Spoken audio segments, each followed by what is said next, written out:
You're probably addicted to anxiety. Let me tell you a story about this. My son had sugar for the very first time at his first birthday. His brain made a magical and powerful and tragic connection. Eating sugar makes me feel good. And it seemed innocent enough. He saw a cookie, cookies are yummy, he ate the cookie, he felt good. Now, would I be a good father if I let him eat sugar all the time and he ended up addicted? Of course not. I made sure he had healthy options instead and made sure he wasn't surrounded by constant sugar to tempt him. Okay, let's land the plane.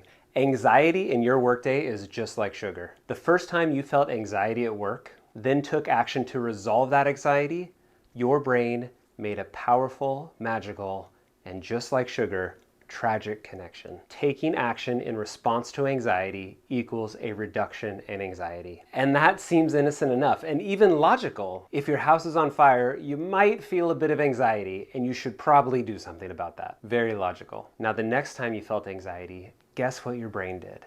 Took action, but even faster than the last time. And you did that again and again and again. And there was no one there to tell you that you were getting reps in the absolute wrong direction. You lived your way into an anxiety addiction from thousands upon thousands of small choices. The problem then is that we rely on anxiety to tell us what to do next. The modern workday is literally full of sources of anxiety. Deadlines, emails, phone calls, interruptions, they're everywhere. We tell ourselves that we will work on the items that actually make progress on our goals once we get rid of all these items that create anxiety. But how is that working out for you? The items that produce anxiety will never end. Just as I, as a father, needed to give my son healthy, non-sugar options, you need your time boss, that's you, to prioritize work that is important but not urgent.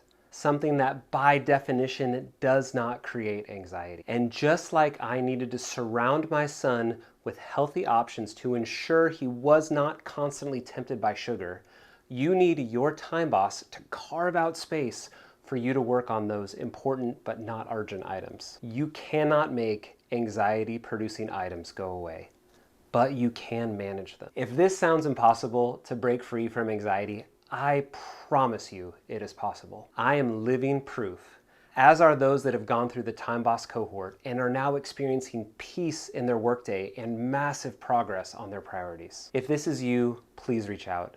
At a minimum, I would love to encourage you, give you some hope, and maybe we can get a quick win on your calendar. No obligation. If you want to take massive action on this, I would encourage you to jump into Time Boss cohort. The next one's launching soon. Details are in the description. I'd love to help you in that way as well if I can.